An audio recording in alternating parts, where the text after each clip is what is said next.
From short-lived female gaze atop St. Pierre-Gabouhon to entangled emotions in Oslo, Portrait of a Lady on Fire and The Worst Person in the World are both stories about intricate romances. Set in different time periods, protagonists Julie and Marianne have to make difficult decisions within their own sphere, from pursuing the freedom and liberty of young age to the desire to love openly. The Worst Person in the World is a chronicle of Julie's life over the course of 4 years. Facing the existential dread of an entirely predictable life while pushing her 30s, Julie embarks on a 12-chapter journey, throwing herself in various relationships and situations, and gradually coming to terms with herself. Portrait of a Lady on Fire is an intimate, slow-burning story that documents the process of painter Marianne catching feelings for the subject that she's secretly painting, then expressing the feelings, savoring them, losing them. Both films are deeply personal to their directors. In an interview with Radio Times, Joachim Trier commented on the movie's common themes to his own life. "I still think I'm 20. That's my problem. In my 20s, I was obsessed with wanting to make movies. I also thought I had experienced the love of my life, and she left me heartbroken. My 20s was learning about a lot of good things and learning a little about pain." For Celine Sciamma, the painting element of the film paralleled her own artistic identity. The film's really intimate. It's a love story. It stars Adele Haenel, formerly Sciamma's partner and the star of her debut feature, Water Lilies. This is a given. I'll be using genre film theory to compare the two films and look specifically at how framing, camera movements, lighting, and sound help to reflect the internal struggles of the decision-making process and shifting of the power dynamics from these two beautiful romance genre films. According to Celine Sciamma, The Portrait of a Lady on Fire is a movie about the female gaze and equality. Let's break that down. First, let's focus on the word equality. Like Rachel Syme said in her New Yorker review, on paper, the set pieces may easily feel like modern-day gender politics advocacy, but the director allows sisterhood to bloom organically out of the austere traditionalism. Now, the second part of this statement, the word gaze has evolved in academia to represent something of a power relationship between the spectator and the subject. A famous example of the gaze is the 18th century painting Las Meninas by Diego Velázquez. This work defies the traditional idea of looking. We'll notice multiple internal gazes within the painting. In a mirror, the king and queen observes the subject. And when we focus on Velázquez, we notice that he is working on the painting, looking directly at the audience. This revelation that the subject of the gaze can gaze back is the central idea of the scene in the movie. Each character is placed within frame to bring attention to the observer and the observed. Cinematographer Claire Mathan places Marianne in a medium close-up, with the easel in the foreground, thus positioning the audience with her. On the other hand, Eloise is further away, unobstructed, in a medium shot. She's in the cameras, the audience, and Marianne's gaze. But the turning point is waiting to surface. Vous ne m'avez pas blessé. Si, je le vois. Quand vous êtes ému, vous faites comme ça avec votre main. Vraiment? Oui. Et quand vous êtes agacé, vous n'essayez pas. As Marianne finishes listing out her observations, Eloise rejects the gaze and the unequal dynamics by saying, Mais nous sommes à la même place. Exactement à la même place. Venez ici. Venez.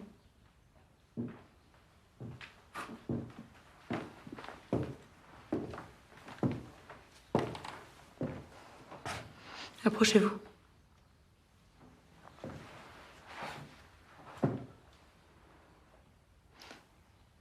Regardez. Si vous me regardez, qui je regarde moi?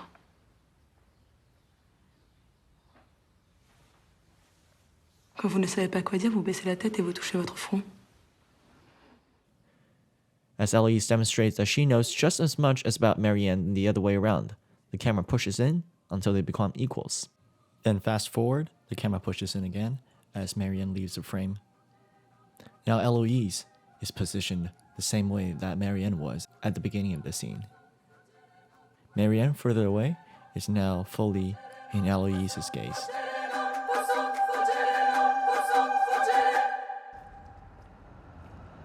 Similar to Portrait of a Lady on Fire, The Worst Person in the World cinematographer Casper Tuxen uses different shot sizes to emphasize the emotional thread of the film. We see Julian and Elvin on screen when they only see each other. We experience the magic of the city stopping when the couple experience it themselves. After Julie leaves her apartment, we're presented with a total of 6 medium and wide shots to showcase the city that stopped moving in time. After she arrives at a cafe, a series of meeting close-ups are given to Julie and Alvin to direct the audience's attention to their subtle expressions. When they kiss, an intense and rapid series of close-ups are shown. When Julie and Alvin start walking again, we see 3 long shots that emphasize the city stopping for the young couple. Like Trier mentioned at a Toronto International Film Festival panel, the moment is a moment of love, where the entire world stops around you, where you press pause and live out the moment fully. Unlike Celine Sciamma's weak close-style filmmaking in Portrait of a Lady on Fire, where most of the action takes place in the castle on the island, Joachim Trier is not shy to bring us around as Julie feels the freedom of the open air, as opposed to the claustrophobic kitchen she found herself in before.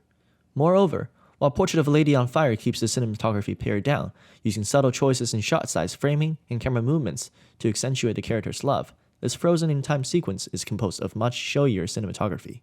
The camera movements parallel her feelings on screen. When the lovers finally get to the top of the hill, the unmotivated lighting removes all distractions. Contoured lighting only lights up Julie and Alvin's face, because at this moment in time, they are all that matters. The style of using more pronounced cinematography is distinctly different from the one from Marianne and Eloise's story, where natural sunlight and fire permeates the film from the start. Now let's focus on the sound in Portrait of a Lady on Fire. My scripts are detailed like the films. I indicate a lot of sound in the screenplay, but no camera rules because I'm not a storyboarding director. In order to find a film's melody without music, Sciamma focused on creating a sense of silence by emphasizing the sound design.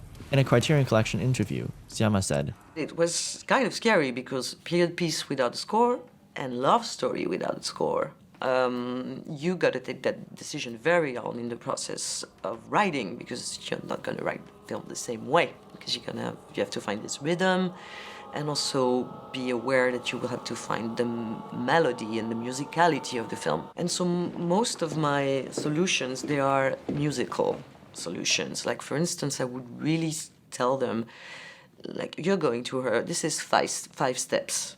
It's not 6, it's not 4, because it's not the same. Like, 5 steps or 6 steps, it doesn't feel the same. 6 steps feel complete, for instance. 5 steps is like there's still a question in the air.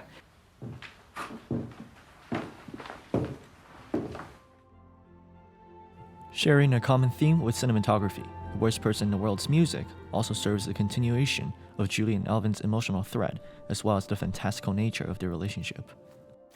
Julie's diegetic footstep and breathing comes and goes in a scene, tying a loose thread to reality. Then, the lovely running interlude comes to a stop. The jarring noise from the kitchen is played for the audience. We move to the edge of our seats.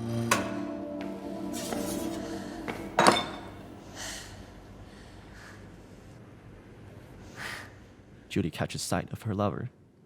As she comes closer, the momentum builds, the excitement shows in the music. The layers of melody mirrors the layers of shots.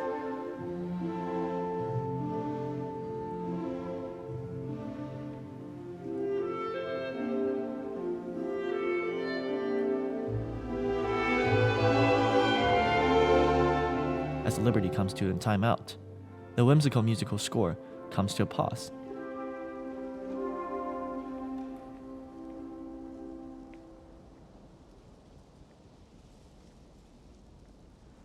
Then a mellower, almost melancholy track surfaces as the motion of the thread shifts steadily. The excitement slowly recedes, and the fleeting moment is coming to an end. They both know it, so they focus on each other, anticipating the return to reality.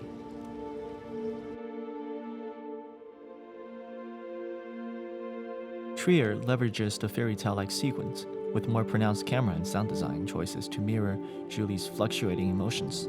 Sciamma intentionally uses minimal music and camera tricks to let the more fundamental techniques do away with the emotional thread. Creating beats through silence, she explores the dynamic between Eloise and Marianne, eventually leading to the moment of vulnerability. In a way, the differences in filmic techniques for both films also reflect their thematic differences. For Julie, she wants freedom, but seems to be suffering from an abundance of choice. Even the pure magic of time freezing has to come to an end, and she has to grow up. For Marianne and Eloise, the word freedom takes on different meaning.